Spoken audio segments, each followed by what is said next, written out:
bank. I'm glad I'm not at work anymore. I was sitting over Oh, I there. messed it up That's one the time. way I have I it got set up, locked out. don't worry. Often you would be in a different unit, so I Okay, have a different. good evening, everyone. I'm gonna open the special city council meeting. It is Monday, September 30th, and it is 6 o'clock. Do roll call. Mike, Here. Maureen, Here, Dar, here. Lindsay, Here. and not sure where everybody else is, but we're gonna go on. Next item on the agenda is communication, new business. First item is consideration of possible action on a resolution creating a tax incremental district number 6, approving its project plan and establishing its boundaries. Matt, you want to start? I will turn it over to Josh with Ellers. All right. Hi, good evening, everyone. Josh Lowe from Ellers. I'm with my colleague Sean Lentz before. I usually wind up sitting over here, so we've presented together, but we're in separate spots tonight, so I can walk you through our thoughts and our project plan creation. We've been working with Matt pretty closely on this for the last couple of months, so today is the day for the City Council to weigh in. All right, so here's our presentation here. This is the same presentation that was given to the Joint Review Board a few weeks ago and the Plan Commission. So this is the step in the process where the City Council can choose to approve the tax increment district or not. So some of this is just TID, tax increment financing, TIF 101. Sometimes I'll use these phrases interchangeably. TIF is tax increment financing. TID is tax increment district. You can almost say the same for either context, but district is usually the exact geography that we're talking about. So today, we're going to be talking about TID, number 6. Really the whole purpose is to find a specific funding source for incentives and infrastructure that might be necessary to help you achieve your economic development or community development goals. You guys know you're in charge of the budget. There just really aren't that many sources of funds to do this kind of thing. If it weren't for tax increment financing, to be able to put in a road, say, or utility improvements that a new developer would need for an expansion, you'd probably have to tap your own general funds or use your existing debt levy capacity to pay for that. So the entire purpose around tax increment financing is to take the revenue that's generated by the new development to pay off whatever it is that you took out in debt or infrastructure on its own. And we can walk through the kind of distinctions here on a slide in a minute. So this next one is one that we use to kind of visually describe how cash flows work for tax increment financing. So really what we're trying to do is, again, is capture the new growth. So the way that property taxes and the way that you receive them now without a tax increment district is shown in that blue that you can see at the bottom called the baseline property value.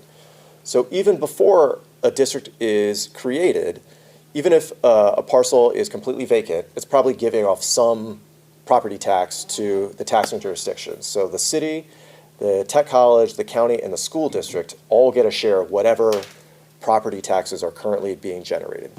So for the sake of an example, for a hypothetical, let's say the vacant property that we want to develop is now generating $1,000, okay? Of that $1,000, right now without a tax increment district, the city is probably getting somewhere between 30 to 40% of that $1,000. And the rest is split up amongst those other taxing jurisdictions that are your partners, okay? After the district is created, right? So actually, let me back up one step. So when the district, before the district is created, that's how everyone is basing their budgets, right? So of that 1,000, the city's probably saying every year we're going to get that 30 to 40% of that, okay? After the tax increment district is created, that amount doesn't change, and that's why we're showing it in blue straight across between creation and termination, right? So everyone has pretty much the same budget from that parcel between now and the time the entire tax increment district is open. What makes it different is that as new development comes online and starts to produce new revenue above that 1,000, everything above that is now captured by the city to pay for its own costs, rather than being split up amongst all the different taxing jurisdictions. So if it's now paying 1,000, and then in year 2, after the district was created, now it's making 10,000, that additional 9 is all captured by the city. It doesn't have to be split up amongst the other taxing jurisdictions. And that's really what makes TID so helpful to communities, because without that, you'd only be paying for whatever debt you took out or all the infrastructure, whatever it was, with just your share. Now you get that full extra 9 rather than, I guess, 3 in my hypothetical scenario. Does that make sense? Okay, so that's really the big picture of what we're trying to do here. And as you can see, by the time you get to termination in the year 2044, because it's a 20-year district, when you close the district, now you have all that new value that's been created over time.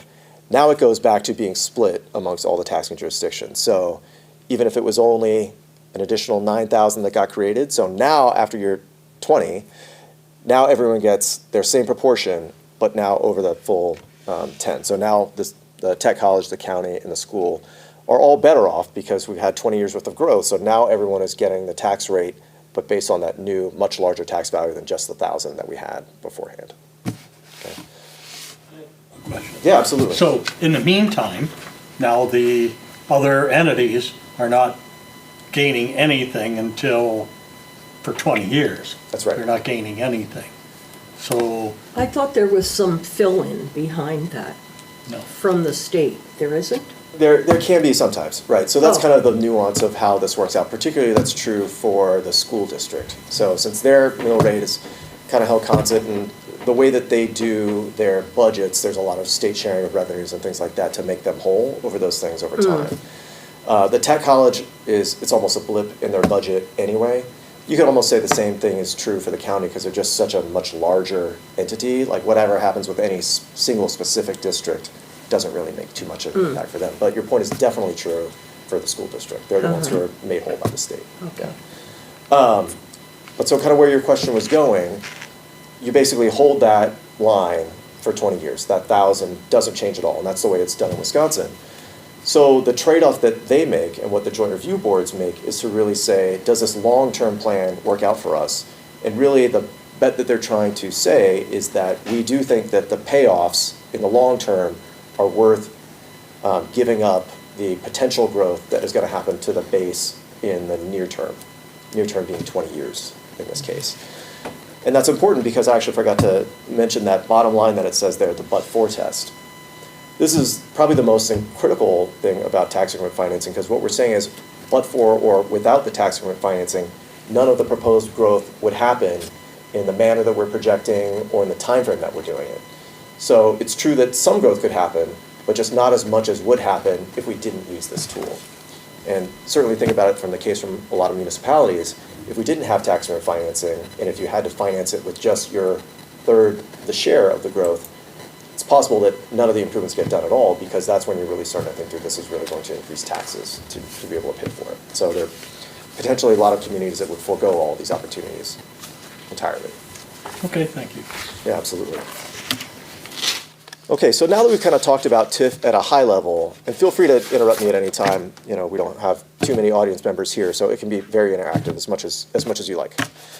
What we're trying to do with this tax increment district is provide funding for infrastructure and incentives to kind of build out, oh, perfect, we got that cursor right there, all this section in green here. So this is 10, this is the current UNFI building, this is Foley property, Blackstone, is that what this is called? SV Labs. SV Labs, thank you. And these ones are currently vacant, okay?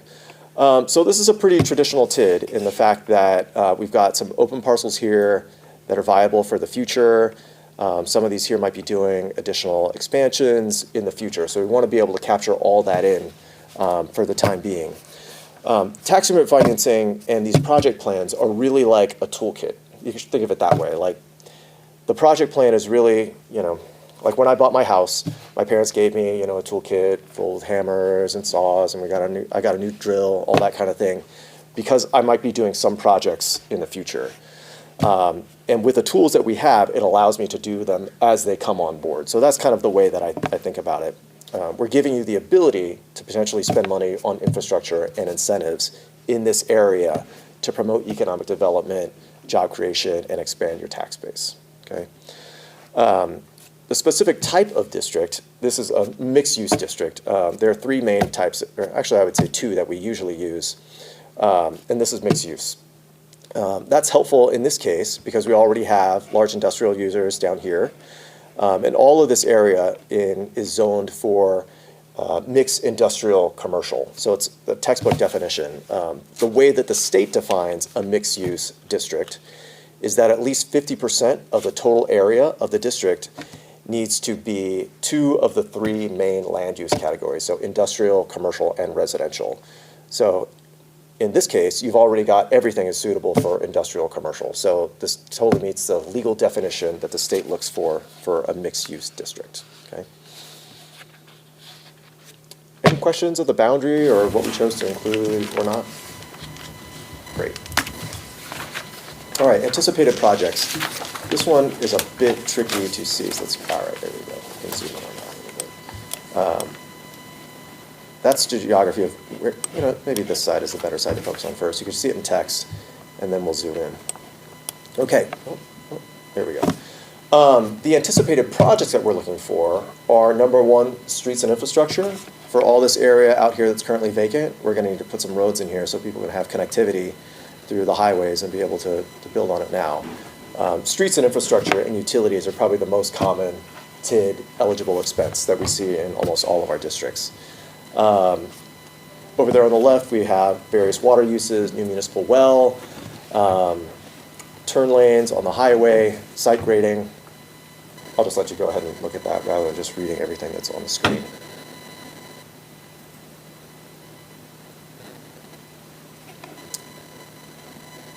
One of the most helpful things about TIF law is that you're not confined to the boundary of the district itself. The state statute actually gives you some additional flexibility, so you can spend dollars up to a half mile outside the district's boundary.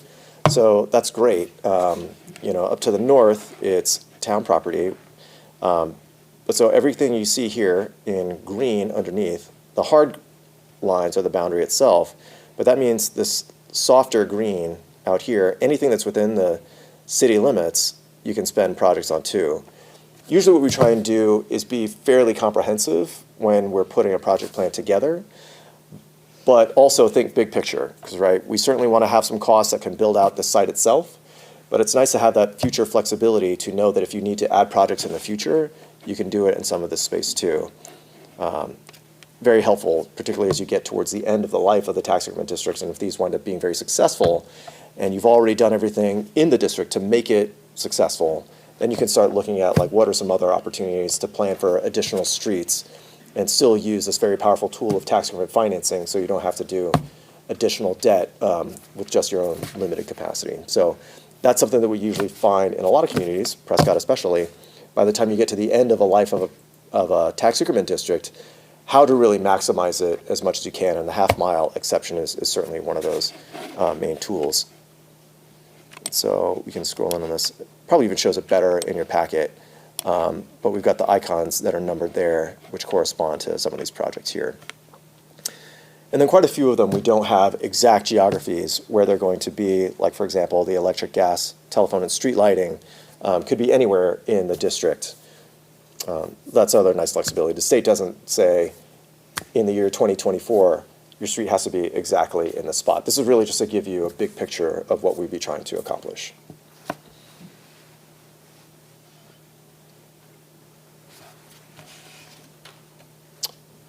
Any questions on the project map? Great. Okay, so the next one is our revenue forecast. I can even scroll in on this a little bit too.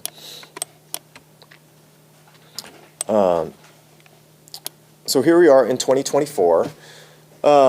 We've got an early start on this project plan for next year's potential development. We usually try to slot something in the first year, but this is a forecast, not necessarily saying this is exactly the way this is going to unfold over time.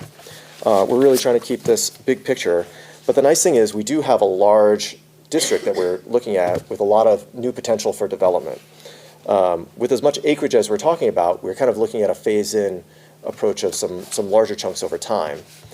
But the initial value added for 2025 could be one of the businesses that is already active in the district if they're choosing to expand.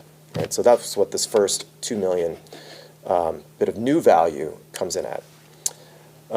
If you look all the way from here to the right, let's see, we've got construction year 2025, and the way you start to build revenues in Wisconsin in general, but it's especially true for tax increment financing, is what is constructed one year will be valued the next year to receive revenue in year 2, or I guess year 3. So anything that's constructed in 2025 will start to get valued in 2026 and start to turn into revenue by 2027. So for this, we have the $2 million in value multiplied by your current tax rate of $16.94. So we would project that if that holds true, you'd receive $33,871 to spend on incentives or your infrastructure to pay off that off in the first year. In the next year, if someone takes up one of those large sections of vacant parcels for a larger industrial or manufacturing area, which is kind of what that's zoned for, if that occurred in that way, if you multiplied that by the tax rate, now you're really starting to generate a lot of revenue. So that would be $450,000 in the second year. And if you just add those up over time, scrolling down, hard to see on the screen, but the total of the cash flows over years is $22.3 million. So again, that is based on preliminary estimates of how we've seen these kind of districts grow with the kind of size of district, the zoning that we have, adjacent to a couple of state highways. These are all things that lend us to believe that pretty large development could happen in that area, right? It's already zoned for that, and it's already in a successful area of the city for those kinds of uses. So I feel like that is reasonable. In fact, when we were doing our initial projections for this, we even had some additional growth happening in the out years, which for this we wound up not needing based on the projects that you have. So I even just eliminated them from the cash flow. Hopefully, as time goes on and its development is very successful, we'll be able to fill those in with new growth, but you don't even need them now. And we'll be able to show that on the next page of the cash flow.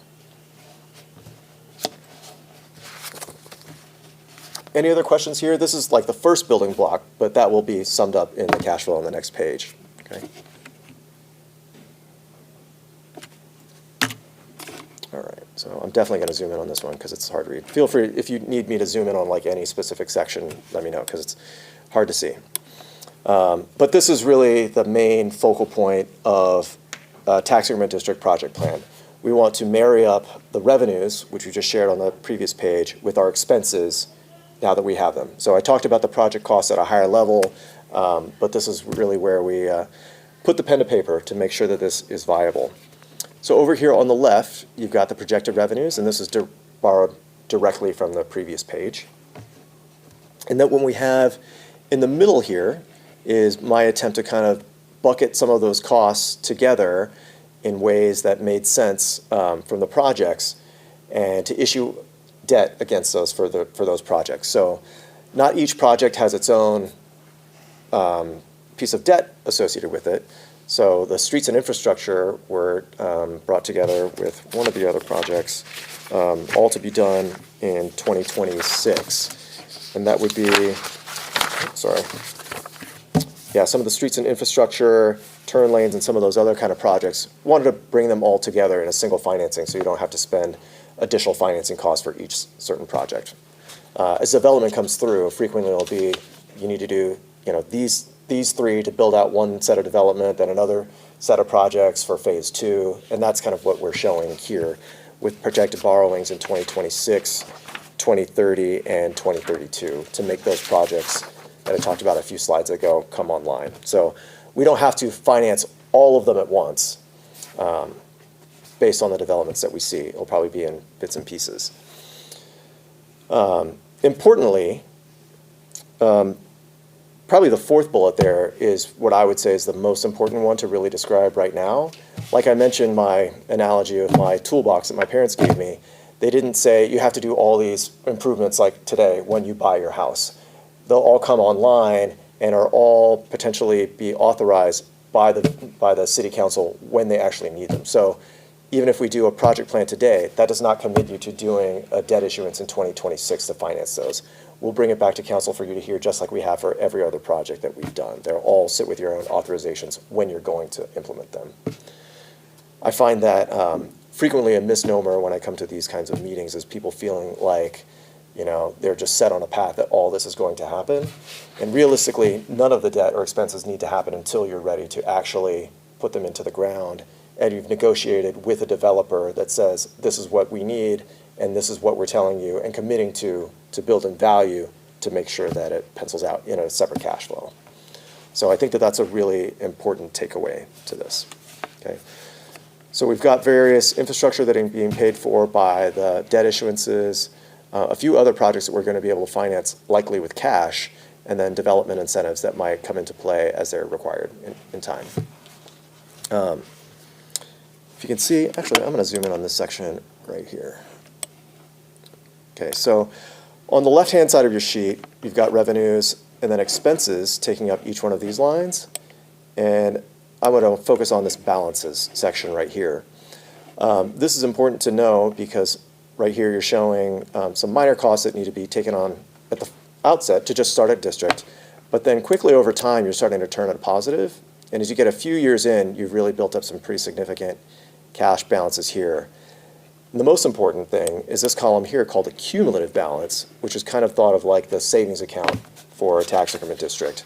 So every year, whatever you have in an annual surplus rolls into your cumulative balance. And by the time you get to here, it's all positive, right? So with most tax increment districts, there are small negatives in the first year as you have a few startup costs to pay for administrative fees, to pay for our work to help you develop the project plan. But those turn positive very quickly so that by the time you get to the end of the district, you've paid off all your costs and you still have 1.8 million in the tank. So that's really the most important thing that we look at to make sure if a project plan is viable so that by the time you get to the end, you definitely want to be in the positive. But also importantly, at the end of every year, there's a cash balance once you really start to take on costs so you don't have to borrow from other funds of the city to pay for any of your debt moving forward. So between those two pieces, I feel like this one's in really good shape. And as I mentioned, I don't even think that we've maxed out our projections on the revenue side. I think there's actually more development potential than I even chose to put on here. What does the dotted line indicate? Is Oh, that yeah. where you can't create new projects after that point? That's right. That is the Oh. line that shows the end of the expenditure period for this district. So anything that you've started before this date, you can still pay for afterwards. You just can't take on any new projects or any new date after that. So the way that the state does it is they give you the full 20, in this case 21 years actually, to pay for projects. But they cut you off on spending new money towards the end because they don't want you getting too close to that last line and not being able to finish the things you've already Yeah. started. So that was a great question. Thank you. And we're actually showing this little green bar right here shows that we can close the district 1 year early, actually. So since we'll have more money in the our final annual balance than you'll have in principal outstanding, you could just pay for any other additional maturities or final payments you need 1 year early and then close it and be done. 20 years from now, it's still a long time. So this page is really my main summation, right? We're projecting more than enough revenues to cover the costs. We're kind of building everything to this point, so this would be a great spot to pause and ask if there are any other questions.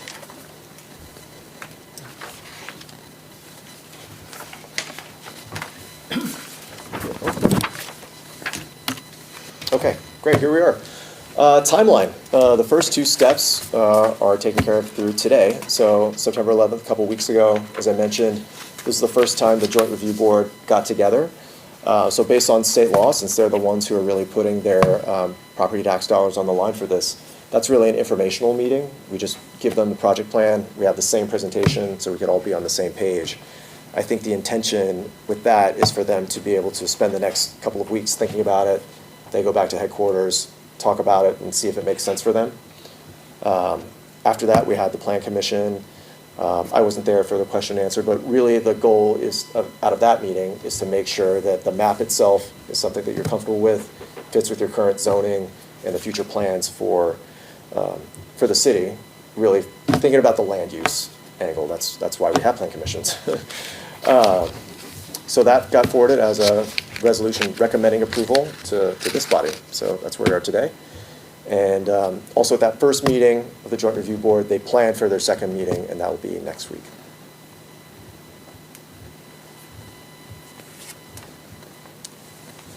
that's my last content slide. My name is on the next one, so that's all.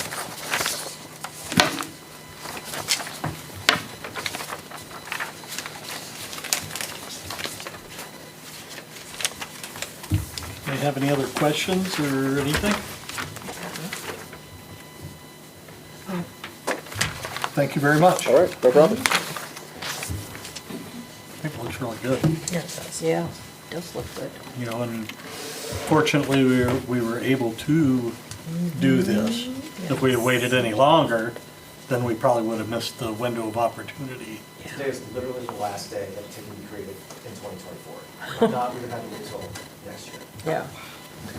Actually, the timing is actually a great point. I mean, since this is. We have to come up to the podium so everybody can hear it. We're gonna make you work out. No problem. The timing is actually a great point. This is a very good moment in history to create a tax increment district for Prescott. I didn't bother bringing it up on the slide. You can only create a new tax increment district if you've met the 12% test. That is a state law and statute that says that you can't create a new district if the current value, equalized value of your current districts is more than 12% of your community's total equalized value. Due to technical reasons, the value of TID 5 dropped this year because of what's called a prior year correction. So the DOR changes some of the values. So we actually took an artificial dip down, but it's going to go up again next year. So this year, actually below the 12% test. Next year, it will be over it when that value comes back on. So even if we would have waited, we wouldn't have.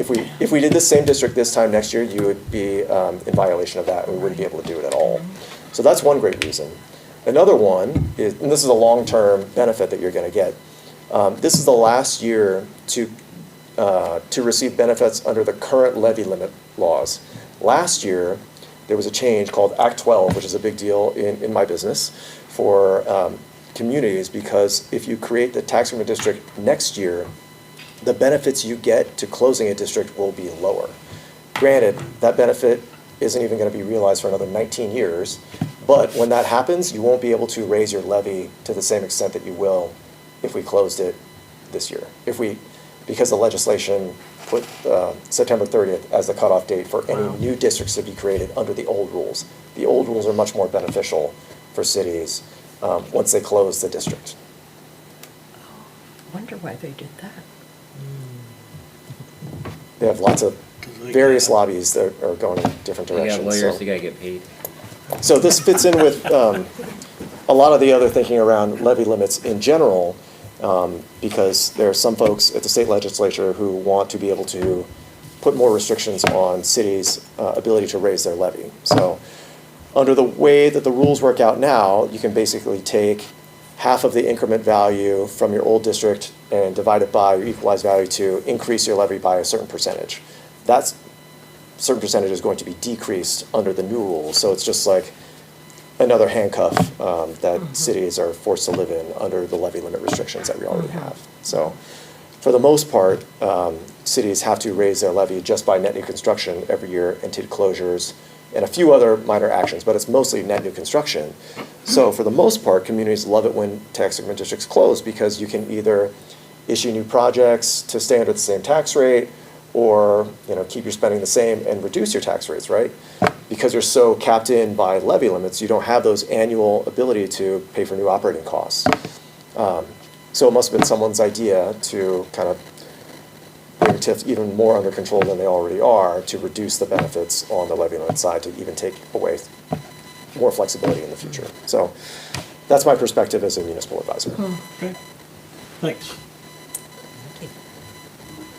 So if you don't have any other questions, do we need to vote on the resolution? Yes. Okay. Okay, so we need a motion to approve resolution 40-24, resolution creating a tax incremental district number 6. I will make a motion to approve Resolution 40-24, creating tax increment district number 6, approving its project plan and establishing its boundaries. And I'll second it. Okay, we have a motion and a second to approve resolution 40-24, resolution creating tax incremental district number 6. Is there any discussion on the motion? If not, all those in favor say aye. Aye. Opposed? Okay, motion carried. All right. Thank you very much. Yeah, Appreciate it. absolutely. Okay, the next item on our agenda would be discussion on application to the 2024 National Scenic Byways Grant. Matt? Thank you, Bear. So back in 2022, the National Scenic Byways Grant became available, and this is through the Federal Highway Administration, and they give out funding availability through state DOTs, so Wisconsin DOT specifically. We put together a plan to submit to the DOT, which is in your packet. You can find that, the map. Basically, it runs along, would be a trail or sidewalk that runs along Jefferson Street. And then going down Highway 35, there's a bridge that crosses over the ravine and then heads north along Dexter into McGee Park. So in 2022, we put together that application. Ultimately, we were not funded as part of that application. We heard back from the Wisconsin DOT. Last year in August, the council moved forward with an agreement with Cedar Corporation for submitting for the 2023 grant cycle of the National Scenic Byways. And the reason that we apply for this is specifically because that Highway 35 is part of the Great Rivers Road. And that's why this particular project that we're proposing does meet the criteria. In 2023, we approved that agreement with Cedar Corporation to put together a grant for this National Scenic Byways. Ultimately, though, the Federal Highway Administration let the Wisconsin DOT know that they weren't going to be funding it last year. So that agreement that we approved never got, nothing was paid for except for, I think, a small amount of work for a synopsis that we put together for Wisconsin DOT. So basically what's happened now is that the Federal Highway Administration has let all of the national or statewide DOTs know that they are going to be funding this grant cycle again for 2024. There is a pretty quick turnaround. If we decide to go for it, we have to get all the final paperwork into the DOT by November 18th. And essentially what the DOT is asking is for communities to let them know as soon as possible if they want to move forward with trying to put together a grant application. So with that, basically what we're asking for council to give a recommendation on is if they're fine with moving forward with the grant application or if they would like us to not move forward. Essentially the project as proposed, Cedar Corporation has an estimate of about 1.2 million, and it is an 80-20 split, so the city would be responsible for an estimated cost of about $240,000 if we did receive the grant. Right now, just using estimates of where the funds would come from, we either have to take them from reserves or we would include them as a future borrowing, for instance, for Orton Road, which would be in 2026, that project. So with that, I'll turn it over to Councilor for comments or questions. And basically we're looking forward for a motion to either move forward or not move forward with the grant application. A motion that we move forward with Cedar writing the grant for the scenic byways for our project for the pathway between Freedom Park and McGee Park. I don't know if it has a number. We don't have a number up here anyway. Okay. There's no resolution for this one. yet. Okay. And I'll second that motion, Marie.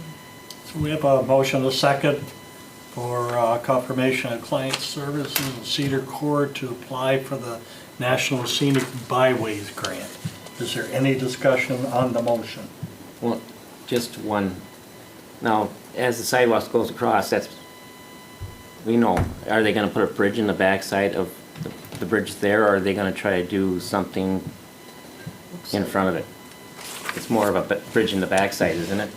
The bridge would be right parallel to the bridge on Highway Right. 35. The That's what backside. it looked like to me. You have it labeled Freedom Park, but you might want to label this the Great River Road Learning Center, because that's what they built with the same money. Okay. And maybe even instead of Jefferson Street, I'd put Scenic Byway, Highway 35 as the label, so that, because the people who will be reading the grant won't know that Jefferson Street is actually the Great River Road. And so I think that that's important visually when when you submit a grant, having written so many. Okay. Any other discussion on the motion? If not, all those in favor say aye. Aye. Opposed? Okay, motion carries. So is there any other business? Just, Finance Committee is next Wednesday at 4 o'clock. 4. 4 o'clock, you said? The 4. Yeah, Okay. So make sure to write it down. we're comfy close. Yeah, I make that's a right. motion to adjourn? Good job, I'll second that motion. Have a motion, a second to adjourn. All those in favor say aye. Aye. We are adjourned. Wow, Thank you, everyone. That was painless. I'm going to run to the Civic Conference.